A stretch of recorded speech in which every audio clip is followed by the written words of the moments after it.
also, I think more and more, whether there is a financial incentive or not, surgeons are recognizing that they have to be responsible fiscal stewards of whatever resources they have within their system. So, they will make those decisions, not necessarily to get a reward, but just because they understand it's the right thing to do for the sustainability of their healthcare system and ultimately their ability to deliver care.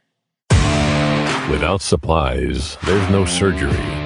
Without products, there's no patient care. Welcome to Power Supply, the healthcare supply chain podcast focused on helping you navigate the intricacies of logistics, purchasing, contracting, and supplier relationships. Each episode, we speak with healthcare executives, supply chain leaders, and innovative entrepreneurs from across the country as they share their stories, experience, and expertise on the industry we love. From the loading dock to strategic sourcing, from buyers to the C-suite, and across the enterprise, we tackle the real-life issues impacting the healthcare supply chain. Whether you're tuning in for conversation or inspiration, we're glad you're here. You're just in time to hear it from the source and stock up on insight. So sit back and plug into Power Supply. On this episode of Power Supply, we will speak with Dr. Pearce McCarty, co-founder and chief medical officer at Doxy. We're going to be talking about physician engagement in supply chain, and he's going to tell you exactly what surgeons want. Gary, I'm excited for this one today. Justin, I'm excited too. I think supply chain gets a little bit nervous. I'm going to just throw it out there when physicians are involved. Like, am I saying the right thing? Am I doing the right thing? But we need to engage them. They are really doc to doc, if you look at it, supply chain, if you will. And I'm really, really curious. I think it's going to be insightful information. I'm looking forward to how this episode goes with Dr. McCarty. So bring it on. Let's talk to the physician. Let's make them part of supply chain. Game on. Here we go. All right. Boom. Dr. Pearce McCarty coming up next. I'm Hayes Walder. This is Gary Skinner. And I'm Justin Poulin. From the studios of Healthcare HQ, you're listening to Power Supply.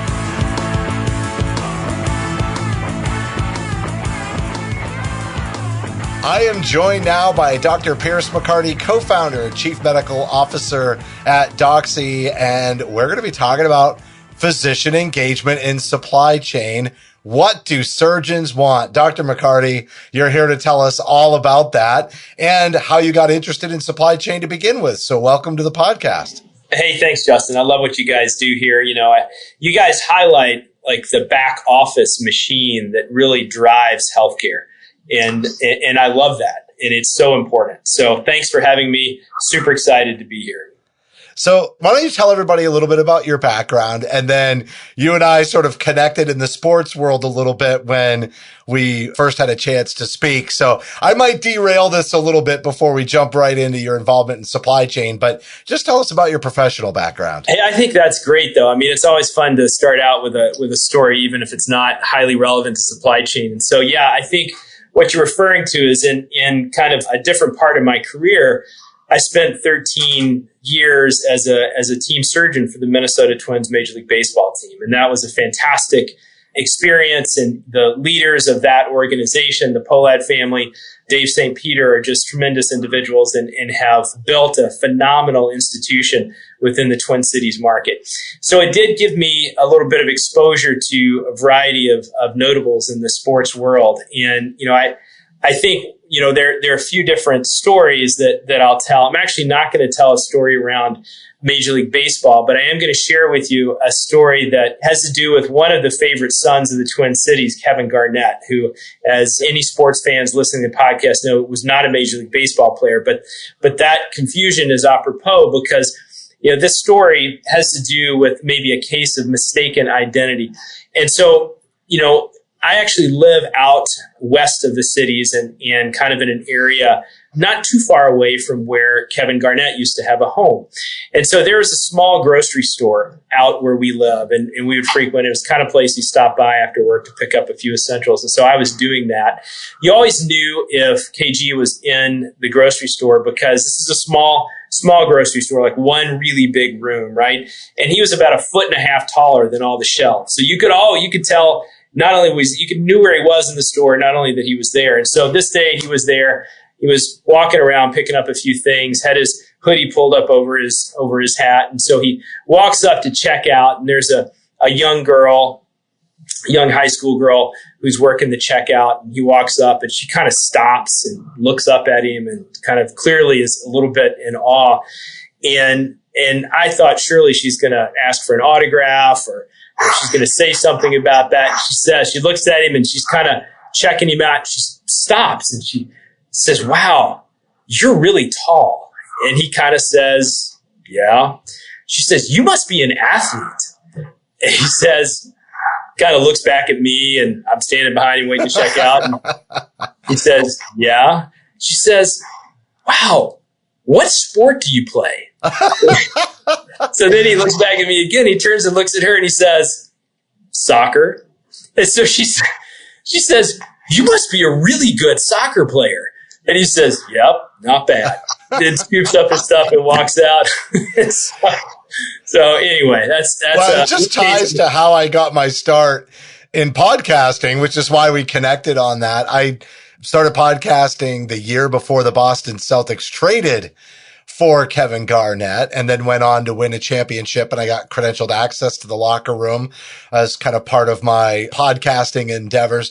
KG is absolutely my number one favorite sports figure of all time. And I actually had the pleasure of asking him the final question in his post-game interview after they won the championship in 2008. And I actually have a video up on my LinkedIn profile if anybody wants to see that. But we definitely bonded on that. I think awesome. We were talking about it and I was like, Kevin Garnett's my absolute all-time favorite athlete. And you were like, "I've got a great story for you." Oh, well, I've got some more. I've got to know. And if you have me back on sometime, I'll share with you a story when he threw out the first pitch at one of the Twins games. But that's a little bit longer. Hold on, did he hit the glove is my question. He did great. Yeah. It was not a problem. I mean, I think the glove moved a little bit, like to help that process out. But yeah, he was dialed in. I mean, he's an athlete, right? He's a phenomenal athlete. And he doesn't do anything halfway. That's why I appreciate him so much. He is definitely one of the all in, all the time kind of tone setters. And, when you have that around you in business and in life, lots of great things get accomplished. And I think you get a sense of that connection to mission. And I'm going to use this to just tie us right into kind of our topic of conversation today. You obviously have lots of experience in healthcare and performing surgeries, but supply chain isn't something that you definitely heard about much, all that long ago. I think surgeons far more involved, and we're going to be talking about how to get them more involved in these decisions, especially as I'd say the financial landscape of healthcare has changed immensely. But how did you get passionate about supply chain? What was it that really drove you in that direction? Yeah, great, Justin. So I'm going to try not to preach until the end of my question here, because I've got a lot of strong feelings and ideas about surgeons and physicians in general and supply chain. But so my journey, I think, began like a lot of entrepreneurs, where I was really living the pain of the problem. So as an orthopedic surgeon, I've been in practice for now going on 16 years. I've spent a lot of time in the operating room, of course, watching the back table, looking at waste, looking at supplies that didn't need to be in the operating room and were there, at supplies that I really needed in the operating room and weren't there, supplies that I was never going to use, but for some reason were open on the back table. And I think if you talk to surgeons, you'll hear this story repeated again and again and again. And it can get quite expensive. I mean, you can tally it up anecdotally, or you can turn to the literature. I mean, there was a great study published in 2017 out of the University of San Francisco, where they took just over the course of a year, and we're just talking about open, not used waste, right? So for listeners who aren't familiar with that, right, that's just stuff that gets opened on the back table that doesn't get used. So what do you do at the end of the day? You pitch it. right? And so that is just pure waste that gets added, right, gets subtracted right out of the P&L. And so they looked at the Department of Neurosurgery, really focusing on spine, and just in 1 year, the annualized waste was about $2.7 million. Right, that's one department, one hospital. And granted, spine surgery, very expensive area, right? So it could have been a little bit skewed just based on the cost of implants and the cost of supplies that are used in that specific subspecialty. But that's tremendous, right? So we're talking about a 7-figure number in one department in one hospital. So you can imagine the magnitude of this waste nationwide. So that was really what kind of drew me in, and I started thinking there's got to be a way to address this, and there's got to be a way to address it at scale. So I did two things to try to get more involved in that and educate myself about the landscape. One, I started talking to a lot of people in supply chain at my healthcare system and decided that the only way I was going to be able to really address this meaningfully was to innovate, was to go outside of where I was at the time, not because they weren't helpful. They were very helpful and they were very driven to solve these problems. I just wanted to move faster. And so, I think that's a common theme among a lot of entrepreneurs is they want to move fast. And so founded a healthcare IT company. At the same time, I knew I just didn't have the skill set, to be able to successfully build a company because I'm a surgeon. That's what I know how to do. But I also know how to go to school. I think most physicians know how to go to school. So I went back and got my MBA. And shout out to the Blue Devils, Duke. They didn't do so great this March, but there's always next year. Speaking of basketball, they've got Cooper Flagg, who is he grew up 20 minutes from where I grew up in the state of Maine. Very random, #1 prospect in basketball this year that just committed. So that's fantastic. You just keep finding these connections. I know. How you're doing that. It's uncanny. Then it's interesting because since that happened, I've gotten more and more involved in supply chain within our system. And, I came to it from a standpoint of procedural and surgical, but supply chain is much broader than that, as we both know, right? I mean, it expands into services, right? SaaS, consulting. It expands into everything. Now, what I was going to say about physicians and supply chain is let's zoom out for a second and think about this big scale, right? So with respect to physicians, if you look at the adult, if you normalize that to the adult population in the United States, we're talking about less than 0.4% of the U.S. adult population. And that small percentage, their decisions have a profound influence on about 20% of the annual GDP spend, right? Just think about that. So if there's some data out there which would argue that physician decisions, right, dictate about 80 to 90% of healthcare supply spend. And that's how we get to that number. It makes sense, though, especially when you just look at where's the revenue center and where do the cost centers exist, right? So right, that's right. So in that sense, I would argue that every single physician is involved in supply chain, whether they know it or not. And in today's world of compressed margins, of rapidly increasing costs, McKinsey released some data not too long ago that looked at the increase since 2019. Now, COVID definitely stressed supply chain logistics like nobody's business. And you know that, and you guys have talked about that on your show. But, according to their data, we've seen about a 21% increase in pharmaceutical spend, about an 18% increase in material supply spend, and then services was around 16%. But, all of this is at a time when we're looking at negative operating margins for the vast majority of healthcare systems in the United States. 2023 is a little bit better year, but by and large, negative operating margins. And so the system is stressed, supply chain spend is increasing, and the individuals that dictate supply spend, they have to recognize that they are and must be fiscally responsible agents within that system. So let me ask you this, knowing that there's so much influence over that spend, you saw waste inherently, you knew it was there. How many surgeons, I'll even just narrow it to your viewpoint when this really was your aha, right? How many surgeons do you think are recognizing that waste versus focusing on more patient care? And that's kind of not really in their in their viewpoint, or like, what do you think is the awareness of that? Well, I think we're at an inflection point. I think more and more surgeons are recognizing that they have to be involved in this process. They have to be engaged in this process around non-labor spend within their healthcare systems. Or, I mean, if they are, for example, which is not uncommon, equity partners in an ambulatory surgery center or in a specialty hospital, well, they understand that it's affecting their bottom line, so they're highly incentivized to be involved. Most of the time when people say, well, they're not incentivized, they're talking about, well, there's no financial reward for them being involved. But for a lot of surgeons, especially those in private practice, that is a significant part of their daily consideration as they're thinking about their operations for their ambulatory surgery center or their specialty hospital. It has to be. But even the majority, and it is now the majority of surgeons who are employed by healthcare systems, there is a growing recognition that the healthcare system as a whole is very stressed, that a lot of these supplies and implants, if we talk about implants, get outside of consumables, talk consumables, and we talk about implants, then the price tags are just astronomical for a lot of these. They're recognizing that. And they want to get involved. I think there's several challenges that physicians face when we're talking about their involvement. Is this historical too? Like what you're about to talk about, you think like this is something that over time, as efforts have been made to pull them in to maybe supply chain, or are these new challenges that they're discovering that you're about to raise?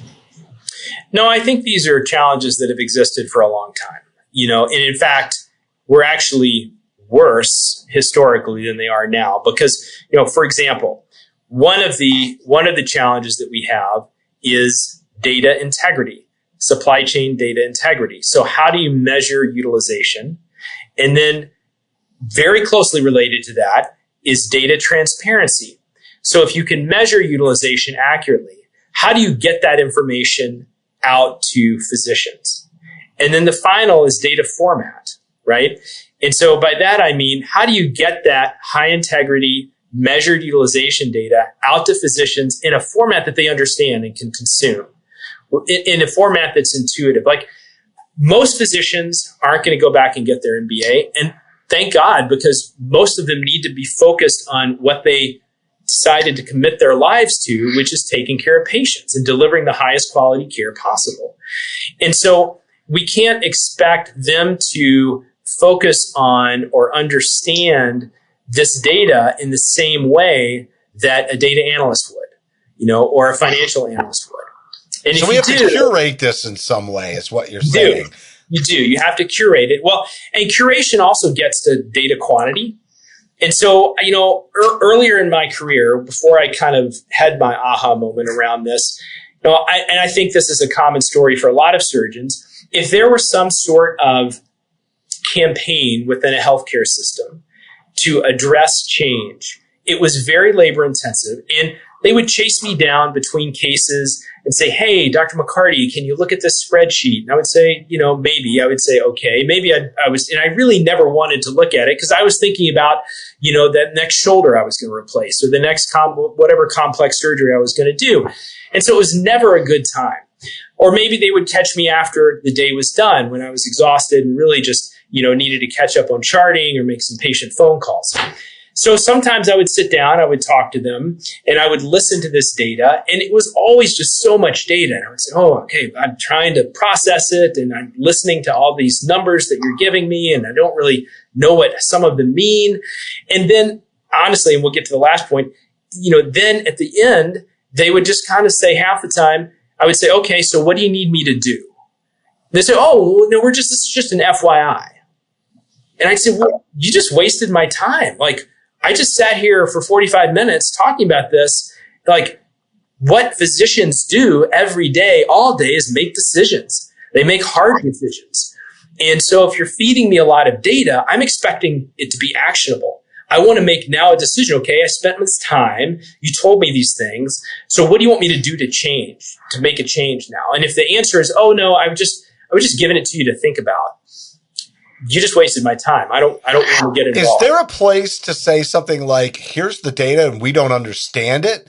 Can you help us understand what it might be telling us about how you, like, that's actionable, right? Do they always have to come in with an ask for a surgeon or a physician to change something about their practice or consider a different product? Or can they come in and say, we're looking at this data and we're hoping you can help explain it to us because there's something about it that doesn't make sense? Well, I think there's definitely a place for socializing that utilization and financial data within a cohort of physicians or surgeons, and doing that in order to help build a culture of awareness and engagement, right? But at some point, if you're really going to engage someone who is used to action, used to making decisions, you're going to have to make that data actionable, because ultimately that's what they're going to want. How does this make a difference in my day-to-day operations? How does it make a difference in my ability to deliver care in an efficient manner? And again, also, I think more and more, whether there is a financial incentive or not, surgeons are recognizing that they have to be responsible fiscal stewards of whatever resources they have within their system. So, they will make those decisions, not necessarily to get a reward, but just because they understand it's the right thing to do for the sustainability of their healthcare system and ultimately their ability to deliver care. Do you think that the pandemic helped create awareness amongst the physician community around that sustainability? Because it used to be, prior to the pandemic, when you talked about sustainability and supply chain, you were typically referring to environmental sustainability. And we were talking about, sourcing the kinds of products, et cetera, that, might not have an impact on the environment.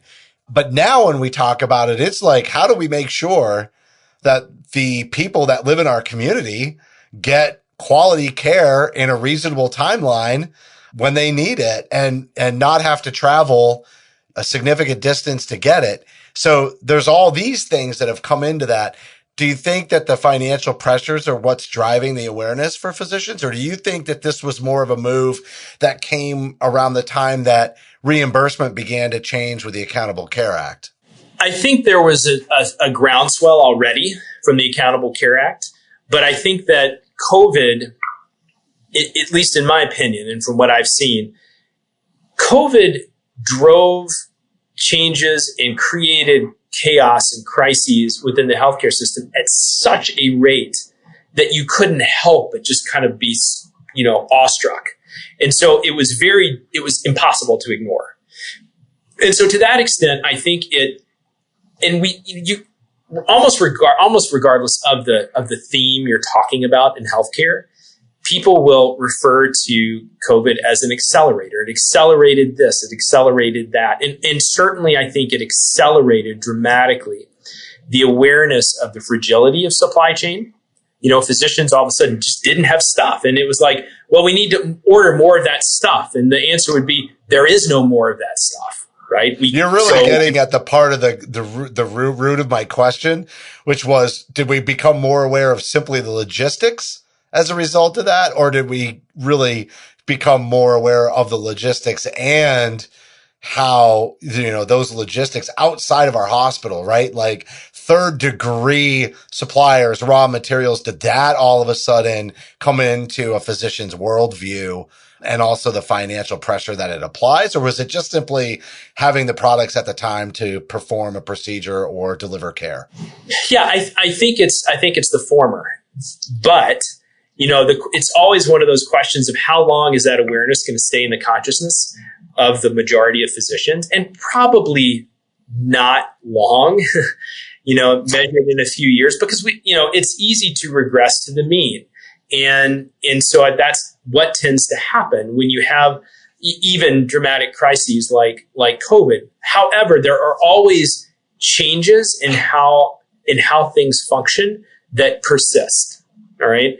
And so it's, I think it's like a sociologic question that I'm not really qualified to get into because I don't really know that much about it. But just from my rudimentary observation, you have these series of crises, right? When you progress through a given sector, and there's always a regression to the mean, but it never goes quite back to the me, right? And so there is some rebound, but there's still some change, right? The system preserves a degree of that change. It's not as dramatic as it was at the time of the crisis, but there is some of that change that persists. And it's probably a good thing, right? Because these crises, they just push things to the extreme, and we need to pull back, because otherwise everybody's running around like Chicken Little and the sky's falling. Well, sometimes we debate whether this is a window of opportunity or if this is the new future, right? In terms of supply chain awareness, both at the leadership level, engaging clinicians and becoming more connected. And there's things that are happening in the supply chain world that probably started with like value-based purchasing and, value analysis teams and trying to pull clinicians in, so that a lot of that curating or translating information that is supply chain relevant to the frontline clinicians has all been kind of movement, but still, when we talk about the depth of understanding and the engagement that you're talking about trying to create with physicians, like obviously there are a lot of best practices we're going to walk through in a second, but is this a window of opportunity, or is this the new world where, we just need to keep getting better at it to achieve optimal outcomes, both, in terms of delivering quality care, but also, controlling the rising costs of healthcare? Yeah. And the simple answer, Justin, is I don't know. Time will tell. Time will tell. That's right. I could throw something out that sounds really good, but at the end of the day, I just don't know. But I'm glad you brought up value analysis, because I think that is an element that has become much more prevalent within a lot of healthcare systems, and is one of the reasons why I think we're not seeing a flash in the pan, but this is actually a sea change in terms of value analysis is most common in surgical procedural areas, right? Because that's where the highest spend is in supply chain, at least in material supply chain, right? I mean, actually supply chain spend for services can probably outpace that in some settings, but for value analysis, most common in surgical procedural, right? And by just so that all the listeners know what we're talking about there, we're talking about, the thoughtful and data-driven analysis of new materials coming in, and they could be consumables, they could be implants, most commonly implants, because those tend to be the higher ticket items, by a committee, a larger group of surgeons. And a lot of healthcare systems now have moved to putting the obligation on a surgeon or group of surgeons who want to introduce a new material to argue its merits in a data-based format in front of their peers. And I 100% believe that's the right way to do it. And it should be value-driven. That's one piece of it. It should be data-driven. There are companies that source a lot of comparative item data. And so they consolidate, they distill this down, like ECRI, that distills a lot of this information around two different products or a group of products to look at clinical parity among. So is one item better from a clinical perspective than another? It can't just be that old argument that surgeons would use, well, my practice is really complex, and so I really need this, and my patients are different. That's pretty rare. I mean, that's like unicorn status. I mean, 99.9, let's be real, 99.9% of the time, no, it's not. No, they're not any different. And yes, you can use the same stuff that everybody else is using and still have excellent outcomes. Dr. McCarty, thank you for that input. I was going to ask you the question on value analysis. Is it surgeon-led? And you went right to implants. I've seen across the country how C-suite or CNO, or they're not including the surgeons initially until later as they've been promoted. But do you believe leading to the table and representing that, like you said, the data is actionable, right? Don't give me this data if we're not going to do something with it. Your time, I think about OR time, anesthesia time. You're thinking about patients. All that time is so valuable. I'm always looking at meetings that make sense in the room. But you leading a surgeon-led, I need this product to take care of my patients. I'm so glad to hear you say that. And who else needs to be in the room to make that decision? And what's the timeline on that? I've seen it from 2 weeks, 30 days, 6 months. I mean, I think the timing is so important too. So I just want a little more input on that, if you wouldn't mind sharing, Dr. McCarty. Yeah, Thank you. I think we could run an entire podcast on value analysis alone, right? I mean, it's a huge and very, very important topic. So first of all, I do believe that physicians should be engaged at a very early level in value analysis. And when you so I'll take a step back, and I'm just going to say shout out to physicians. It is definitely one of the brightest, most motivated, hardest working group of individuals like that I've ever met in my education, in my professional career. So this is a group of individuals that has the capacity to understand a lot of things, and they're also used to making very difficult choices on a daily basis. So to think that they can't participate meaningfully in value analysis, or they're not interested in doing that, I think is just false. Now, again, it has to be, I think that nobody's interested in just going to more meetings, like myself included. It's like that cartoon you see in the break room fridge that says, all right, we're going to keep having meetings until we figure out why we're not getting anything done in our meetings, right? And so, but I think getting them involved early on, it does a few things. Number one, it builds that culture of engagement within your group, within your healthcare system. It sends that message out that, hey, I keep using that phrase, responsible financial actors or fiscal actors within the system. It's very important that all physicians assume that role in some capacity. Now, certainly there will be some that are more interested in taking it deeper, just like in every other field of medicine. I mean, it's not just supply chain. I mean, you kind of pick the field, and there are going to be some physicians who are like, yeah, I'm interested in this. I'm interested in being a leader in this. I'm interested in developing subject matter expertise in this. And they may want to drive the process more actively, and others may want to be more passive participants. But everybody needs to understand that they're part of it, right? And getting physicians engaged early on at scale, right, is super important. And I think that, in terms of making, value-based decisions around implants and the time it takes, I mean, some of that depends on kind of the pace at which new technology is introduced into the system.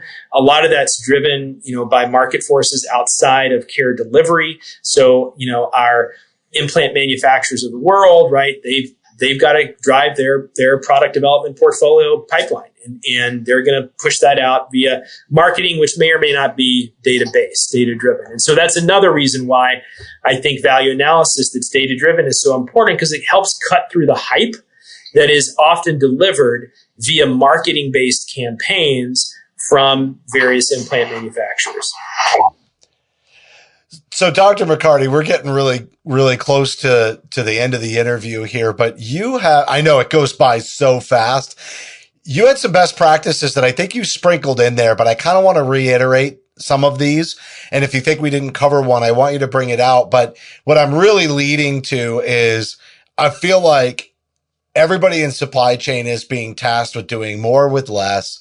They're under a time crunch. One of the best practices that you laid out was, the data's got to be curated, like we talked about, and you got to do it ahead of time. And you can't ask the physician to become the analyst and try to figure out what the data means. And we also want to make sure it's targeted. So now all of a sudden there's like this whole, and I know value analysis plays a pretty big role in this, but if you're trying to do things at a faster pace, like what drew you to becoming an entrepreneur, and healthcare really being forced into being innovative right now as if it's an entrepreneurial space, which we know it's not. And, well, it can be, but it's hard to make it across the board, kind of having that fast change, because it's tough, especially as these systems have gotten bigger. And how do you know if you're making the right decision? Like the amount of decision fatigue and the resulting indecision from a couple of bad choices, and knowing that it's critical, every decision that seems to be made has such a big impact. I think, that puts a lot of pressure. And so to make it sustainable, another theme that came out, but not necessarily in this context, we're going to have to do things differently. And so you're talking about actionable data, focusing it particularly on efficiencies, waste reduction, like what you found, in your early observations before you took this deep dive, and then curating that data and getting the physician pulled into the conversation, but in a very time effective way. That takes a lot of work. It always used to be throw more bodies at it.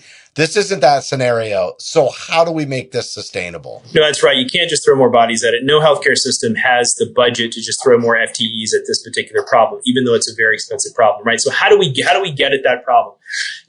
I think that for historically, and what I have seen in my own career, is you have supply chain administration broadcasting in AM, and you have clinicians receiving in FM, and so they just don't, they don't make any progress. They don't move the chains on the sideline. And so what you have to do is you have to approach it from a clinician-centric perspective. And if you approach it from a clinician-centric perspective, because after all, like we said before, it's the clinician's decisions that are driving this non-labor spend. So why wouldn't you do that? And if you approach it from a clinician-centric perspective, you're going to be able to engage with them in a meaningful way. What does that mean, a clinician-centric perspective? Well, the design principles we use are, number one, we want it to be convenient. Clinicians are busy.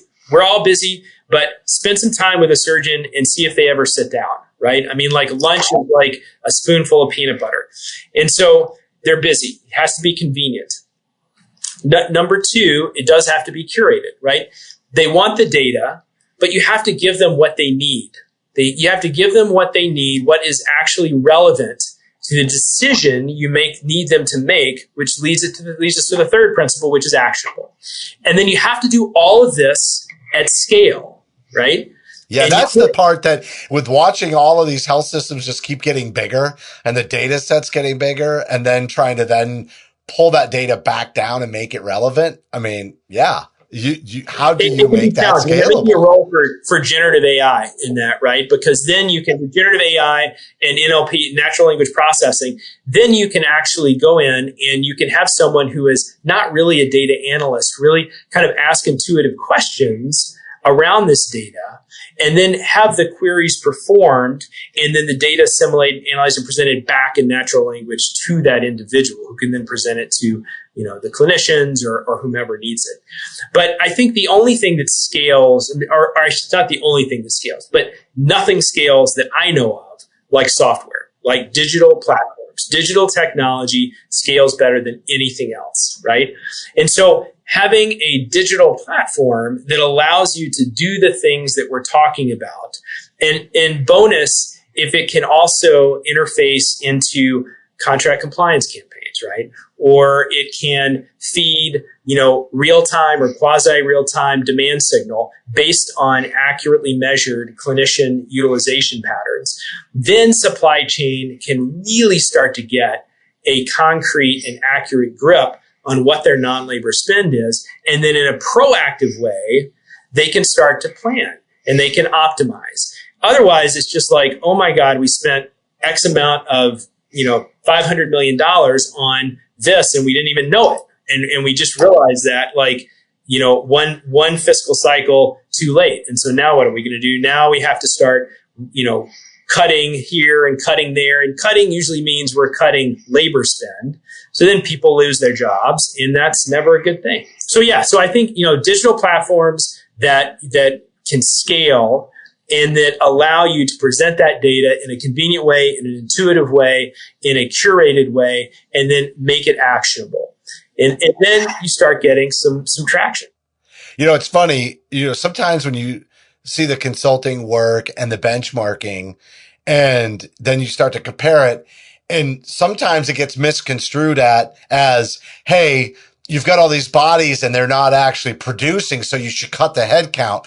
When actually what should be happening is you should be empowering them to be able to do more than they are doing. And I feel like we're really at that intersection of technology and the old ways of doing things where we're before it was just the bodies and there was only a certain amount of production. And I feel like benchmarking in that scenario was fair. But I feel like a lot of benchmarking nowadays fails to take into account the kinds of tools that could be made available, like generative AI, that would allow you to get more production from the bodies you do have. And so instead of just a head count, it's more like, why don't we accelerate what we are capable of doing and get to the next level? And so I do feel there's a real weird intersection we're at right now. Yeah, I mean, you're exactly right, Justin. I mean, so, the term that we often use, right, is force multiplier.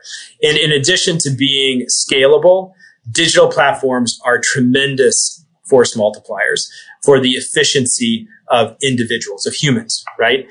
And so I think, we're one of the magics that I see, and again, my kind of rudimentary understanding of generative AI, and I've said before that the engineers I work with cringe whenever I even use these terms, because they're like, oh my God, he doesn't really know what he's talking about. But what it does for me is it allows me to access complex data that I otherwise really wouldn't probably approach. But it can take that data and it can break it down in a way that becomes intuitive. And that allows me to take action on it. That allows me to implement it in either my clinical duties or my administrative duties or supply chain or entrepreneurial pursuits, whatever. And there are some challenges with the application of a variety of different AI technologies in healthcare. And there are there's a lot of discussion around that. But in general, kind of high level, I'm like super excited. I am stoked about this. And I think that it's going to be a tremendous boon for healthcare. You keep talking about campaigns, and I'm thinking to myself, what generative AI could do is digest the effectiveness of certain communications so that you could very quickly see what different surgeons are interested in. And then you could tailor the types of information that you're feeding, to be curated to that interest, because that's how you do the force multiplier. Instead of, I'm going to close my eyes and throw the dart at the physician dartboard and hope that, one of these darts, sticks and really, gets their attention. You can actually really drill in. And I just think for one person to try to figure that out across a large group of physicians is nearly impossible. For generative AI, for you to do a campaign with the data to sort of figure out what people are paying attention to, yeah, you can look at some aggregate things, but you could also start to tier out people's, and I should say, physicians' aptitudes, and then feed them the information that they're good with, that they can utilize better. 100%, Justin. And we've actually done a lot of that. And you'd be amazed that, physicians want to provide this feedback, but it has to be convenient. 2-second story. When we ran our very first implementation and campaign, we were excited. This was a campaign to optimize preference cards. You guys have talked about preference cards a lot on this podcast. Super important blueprint, right? Detailing all the things you need to do a procedure. And often, surgeons don't have great access to it. So we were running a campaign to optimize kind of quantities of open and hold items on cards. And we launched our campaign. I'll never forget, it was like July 1st. And so we launched our campaign, and, we have this in our platform. We can real time monitor who's on platform, who's interacting with it. So July 1st comes and goes, nobody logs on. We're like, okay, well, it's first day, no big deal. Yeah, everybody's on holiday. Don't worry. Everybody's on vacation. July 2nd comes around, nobody logs on. July 3rd comes around. One person jumps on. We're like, okay, great, one person. July 4th hits. The afternoon of July 4th, everybody logged on and did it. No way, really? Yes. Because they weren't doing cases. Exactly. Huh. And so, we've seen that consistently. Like, when do people access the platform? When do surgeons access the platform? 5 a.m., late in the evening, weekends. That's the convenience factor. Because that's when they can think about this stuff, right? Because otherwise they're doing what they spent half their lives training to do, and that is taking care of bad problems that people have in healthcare.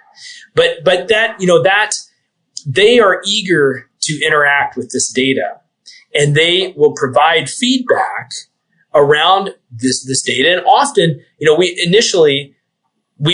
almost curated the data too much. And then, to your point about assessing the aptitude of surgeons to consume that data, they wanted more. they were like, I want to be able to see more. I want to be able to see this, that, and the other. And so we had to expand their access. But yeah, I think there's a hunger there. It just, it has to be approached in from a clinician-centric perspective. Yeah, it's so interesting. It speaks volumes about just how hardworking, as you mentioned, physicians are, that July 4th would be when they catch up on things that might inform them or educate them. You said you knew how to learn. You clearly have, you said, my basic understanding of generative AI, but I think you did a great job, of course, not only characterizing it and what it can do, but specifically, how it can help engage physicians and make changes and do it in a really efficient way when everybody is just stretched for time. Dr. McCarty, I want to thank you so much. You did an awesome job on this podcast. Anything you want to add before we wrap up? Oh, I had a great time. I really appreciate the opportunity to come here. Always fun to talk about these topics, especially with individuals like yourself, Justin, and Gary, who are so well versed in it. So really had a good time. Thanks for having me on the show. Well, I'm looking forward to the next Kevin Garnett story, so you're definitely going to have to come back. Absolutely. Connected on basketball a couple of times. Thanks to everybody out there listening for being patient with my love of the sport. And Dr. McCarty, great job. Really enjoyed having you on. Great insights today. Thank you so much.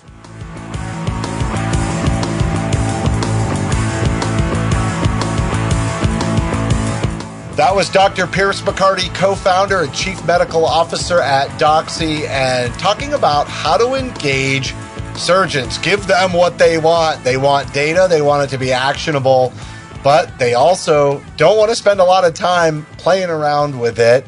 And so we want to keep them totally engaged. And I love how Dr. McCarty laid out generative AI as a way to make this truly scalable and sustainable as we move into the future of healthcare and try to bring in technology to advance how we look at our spend, how we look at our procurement practices, and how we go through these RFPs, a value analysis process, and make that contract compliance happen after the fact, once we've done the deal. Gary, really knowledgeable, exciting, and passionate individual on the show today. No, Justin, you said it. I think you encapsulated the conversation and his actionable detail. Bring him to the table. What do we want to do with that data? Not just an FYI. Like, what do you want us to do with it? Help us be part of the process. His feedback was amazing. I'd love to have him back again. The knowledge, it went by so fast, and we covered just a breadth of his knowledge. So just a great interview. So happy to have Dr. McCarty on this episode of Power Supply. All right, everybody. On behalf of Gary and myself, thanks for listening to this episode of Power Supply. Thank you for listening to this week's episode of Power Supply. As a reminder, you can help support us by subscribing on your favorite podcast app or by downloading the smartphone app on your iPhone or Android. Simply search for Power Supply in the App Store or Google Play. The best thing about downloading the smartphone app is that you can access bonus content for certain episodes and view episodes in certain categories, like articles on the go and vendor spotlights. Are you following us on LinkedIn or Facebook yet? If you are and you love an episode or post, then let your social network know about it. Like, comment, or share our posts along with your thoughts and keep the conversation going. If you have any topics or guests that you would like to recommend for a future episode, just send us an email to info@powersupplymedia.net. We look forward to hearing from you.